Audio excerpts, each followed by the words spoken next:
നമസ്കാരം. ന്യൂസ് കേരള പ്രധാന വാർത്തകളുമായി CK നാസർ കാഞ്ഞങ്ങാട്. പാർലമെന്റിന്റെ ബജറ്റ് സമ്മേളനത്തിന് ഇന്ന് തുടക്കമാവും. നാളെയാണ് പൊതുബജറ്റ്. തുടർച്ചയായ 8ാമത്തെ ബജറ്റാണ് ധനമന്ത്രി നിർമ്മല സീതാരാമൻ അവതരിപ്പിക്കുന്നത്. സാമ്പത്തിക പ്രതിസന്ധി മറികടക്കാനും വിലക്കയറ്റം പിടിച്ചു നിർത്താനും നികുതിയിലുമൊക്കെ എന്തൊക്കെ പ്രഖ്യാപനങ്ങളും ഉണ്ടാകുമെന്നാണ് രാജ്യം ഉറ്റുനോക്കുന്നത്. അതേസമയം പ്രധാനമന്ത്രി നരേന്ദ്രമോദി ഇന്ന് 10 മണിക്ക് മാധ്യമങ്ങളെ കാണുമെന്നാണ് റിപ്പോർട്ടുകൾ. സഹകരണ സ്ഥാപനങ്ങളിൽ വലിയ തോതിലുള്ള കള്ളപ്പണമിടപാട് നടക്കുന്നുവെന്ന് എൻഫോഴ്സ്മെന്റ് ഡയറക്ടറേറ്റ്. വായ്പാ തിരിച്ചടവ് മുടങ്ങിയവർക്കെതിരെ നടപടിയെടുക്കുന്നില്ലെന്നും അനധികൃതമായി വായ്പ അനുവദിക്കുന്നുവെന്നും ED ഡെപ്യൂട്ടി ഡയറക്ടർ ഹൈക്കോടതിയിൽ നൽകിയ സത്യവാങ്മൂലത്തിൽ പറയുന്നു. സംസ്ഥാനത്തെ സഹകരണ ബാങ്കുകളിൽ നടക്കുന്ന അന്വേഷണത്തെക്കുറിച്ച് EDയോട് ഹൈക്കോടതി റിപ്പോർട്ട് ആവശ്യപ്പെട്ടത് പ്രകാരമാണ് ED സത്യവാങ്മൂലം നൽകിയത്. സംഘപരിവാറിന്റെ ഹിന്ദുത്വ രാഷ്ട്ര സങ്കല്പത്തിന് ഘടകവിരുദ്ധമായ ഒന്നായിരുന്നു മഹാത്മാഗാന്ധി വിഭാവനം ചെയ്ത ഇന്ത്യ എന്ന കുറിപ്പുമായി ഗാന്ധിയുടെ 77ാമത് രക്തസാക്ഷി ദിനത്തിൽ പിണറായി വിജയൻ മതാടിസ്ഥാനത്തുള്ള ദേശീയത മുന്നോട്ട് വെച്ച സങ്കുചിത മതവർഗീയവാദികൾക്ക് മുന്നിൽ ഗാന്ധിജി പ്രതിബന്ധം സൃഷ്ടിച്ചുവെന്നും ഭൂരിപക്ഷ വർഗീയതയ്ക്കൊപ്പം ന്യൂനപക്ഷ വർഗീയതയും രാജ്യത്തിൻ്റെ മതനിരപേക്ഷതയ്ക്ക് പോറലേൽപ്പിക്കുന്ന കാലം കൂടിയാണിതെന്നും അദ്ദേഹത്തിൻ്റെ കുറിപ്പിലുണ്ട്. അമേരിക്കയിലെ വാഷിംഗ്ടൺ DC-യിൽ സൈനിക ഹെലികോപ്റ്ററുമായി കൂട്ടിയിടിച്ച് യാത്രാവിമാനം തകർന്ന് നദിയിൽ വീണുണ്ടായ അപകടത്തിൽ 60-ലധികം ആളുകൾ മരിച്ചതായി സംശയിക്കുന്നു. ഇതുവരെ 18 മൃതദേഹങ്ങൾ കണ്ടെത്തിയതായി റിപ്പോർട്ട്. വിമാനത്തിൽ മൊത്തം 60 യാത്രക്കാരും 4 ജീവനക്കാരുമാണ് ഉണ്ടായിരുന്നത്. ആരെയും ഇതുവരെ ജീവനോടെ കണ്ടെത്താനായില്ല. തെരച്ചിൽ തുടരുകയാണെന്ന് അധികൃതർ അറിയിച്ചു. ഇരുട്ടും കൊടുംതണുപ്പും ആദ്യ മണിക്കൂറിനുള്ളിൽ രക്ഷാപ്രവർത്തനത്തിന് തടസ്സമായി. നടുക്കുന്ന അപകടമാണുണ്ടായെന്ന് പ്രസിഡന്റ് ഡൊണാൾഡ് ട്രംപ് പ്രതികരിച്ചു. മദ്യഷാപ്പുകൾ പൂട്ടി സ്കൂളുകൾ തുറക്കുമെന്നാണ് LDF അധികാരത്തിലെത്തും മുമ്പ് പറഞ്ഞതെങ്കിലും ഷാപ്പുകളുടെ എണ്ണം സർവകാല റെക്കോർഡിലാണ് ഇപ്പോൾ എത്തിയിരിക്കുന്നതെന്ന് കോൺഗ്രസ് നേതാവ് KC വേണുഗോപാൽ പറഞ്ഞു. മദ്യത്തിൻ്റെയും മയക്കുമരുന്നിൻ്റെയും ഇടയിലാണ് ഇന്ന് കേരളമെന്നും ഇതിനെ തടയിടാൻ സർക്കാർ ഒന്നും ചെയ്യുന്നില്ലെന്നും അദ്ദേഹം പറഞ്ഞു.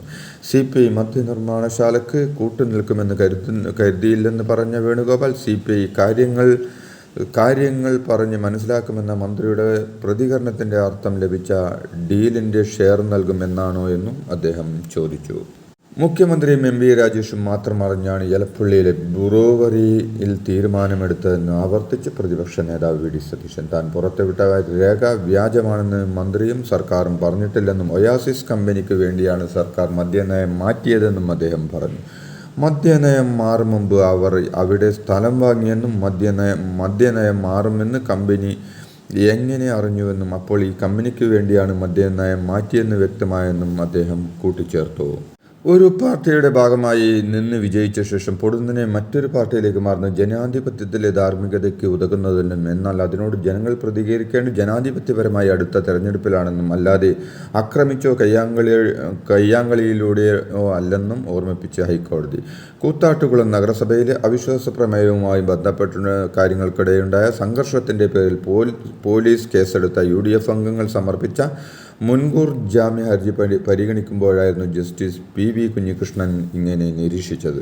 ഒയാസിസ് മദ്യ കമ്പനിക്ക് വേണ്ടി ഡൽഹി മദ്യനയ കേസിലെ പ്രതി കൂടിയായ തെലങ്കാന മുൻ മുഖ്യമന്ത്രി ചന്ദ്രശേഖര നായിഡുവിൻ്റെ മകൾ കവിത കേരളത്തിൽ വന്നെന്നും സർക്കാരുമായി സംസാരിച്ചെന്നും ആരോപിച്ച് പ്രതിപക്ഷ നേതാവ് VD സതീശൻ. അവർ എവിടെയാണ് താമസിച്ചതെന്ന് മാധ്യമങ്ങൾ അന്വേഷിക്കണമെന്ന് പറഞ്ഞ സതീശൻ എലപ്പുള്ളി ബ്രൂവറി വിഷയത്തിൽ ഒരുപാട് ദുരൂഹമായ ഇടപാടുകളാണ് നടന്നതെന്നും ആരോപിച്ചു. ബാലരാമപുരത്ത് അമ്മാവൻ കൊലപ്പെടുത്തിയ 2 വയസ്സുകാരി ദേവേന്ദുവിൻ്റെ പോസ്റ്റ്മോർട്ടം റിപ്പോർട്ട് പുറത്തുവന്നു. കുഞ്ഞിനെ ജീവനോടെ കിണറ്റിലെറിഞ്ഞതാണെന്ന് റിപ്പോർട്ടിൽ സ്ഥിരീകരിച്ചു.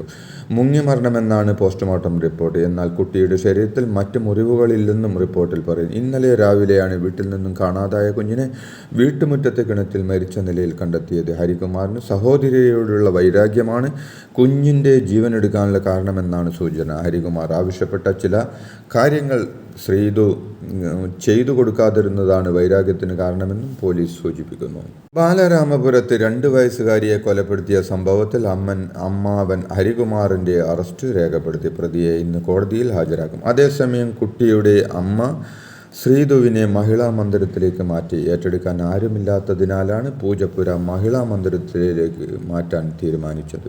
പിണറായി പഞ്ചായത്തിൽ അനധികൃതമായി സ്ഥാപിച്ചിരുന്ന ഫ്ലക്സ് നീക്കാൻ ചെന്ന ഉദ്യോഗസ്ഥരെ CPM നേതാക്കൾ ഭീഷണിപ്പെടുത്തിയതായുള്ള ആരോപണം അന്വേഷിക്കാൻ ഹൈക്കോടതി നിർദ്ദേശം. SP റാങ്കിൽ കുറയാതെയുള്ള ഉദ്യോഗസ്ഥരെ കൊണ്ട് അന്വേഷണം നടത്തി സംഭവത്തിന്റെ നിജസ്ഥിതി അറിയിക്കണമെന്നാണ് സംസ്ഥാന പോലീസ് മേധാവിയോട് കോടതി നിർദ്ദേശിച്ചിരിക്കുന്നത്. കേരളത്തിലെ ചെറുപ്പക്കാരുടെ നൈപുണ്യശേഷിക്ക് അനുയോജ്യമായ വ്യവസായങ്ങൾ തുടങ്ങാൻ നിക്ഷേപകർ തയ്യാറാകണമെന്ന് വ്യവസായ മന്ത്രി P. രാജ്. ഇൻവെസ്റ്റ് കേരള ആഗോള നിക്ഷേപ ഉച്ചകോടിയുടെ ഭാഗമായി സംസ്ഥാന വ്യവസായ വകുപ്പ് നടത്തുന്ന മലബാർ കോൺക്ലേവ് കണ്ണൂരിൽ ഉദ്ഘാടനം ചെയ്യുകയായിരുന്നു അദ്ദേഹം.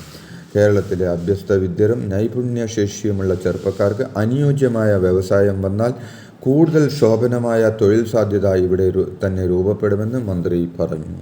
യൂസ്ഡ് കാർ വിൽക്കുന്ന ഷോറൂമുകൾക്ക് കേന്ദ്ര മോട്ടോർ വാഹന ചട്ടം 55A പ്രകാരം ഓതറൈസേഷൻ സർട്ടിഫിക്കറ്റ് നിർബന്ധമാക്കി. എല്ലാ യൂസ്ഡ് കാർ ഷോറൂം ഉടമകളും അടിയന്തരമായി നിയമപ്രകാരമുള്ള ഓതറൈസേഷൻ സർട്ടിഫിക്കറ്റ് നേടണം. അനധികൃതമായി പ്രവർത്തിക്കുന്ന യൂസ്ഡ് കാർ ഷോറൂമുകൾക്ക് സംസ്ഥാനത്ത് പ്രവർത്തിക്കാൻ കഴിയില്ലെന്നും ട്രാൻസ്പോർട്ട് കമ്മീഷണർ സർക്കുലർ അറിയിച്ചു.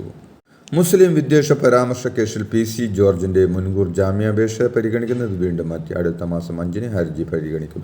4ാം തവണയാണ് കോട്ടയം അഡീഷണൽ സെഷൻസ് കോടതി ഹർജി പരിഗണിക്കുന്നത്. മാറ്റിവെക്കുന്നത്. ഹർജിയിൽ തീരുമാനമാകുന്നതുവരെ അറസ്റ്റ് പാടില്ലെന്നാണ് കോടതി നിർദ്ദേശം. മലപ്പുറം മഞ്ചേരി പുൽപ്പറ്റ ഒളമതിലിൽ 3 മാസം പ്രായമായ കുഞ്ഞിനെ ബക്കറ്റിലെ വെള്ളത്തിൽ മുക്കി കൊലപ്പെടുത്തിയ ശേഷം അമ്മ ആത്മഹത്യ ചെയ്ത സംഭവത്തിൽ കൂടുതൽ വിവരങ്ങൾ പുറത്തു.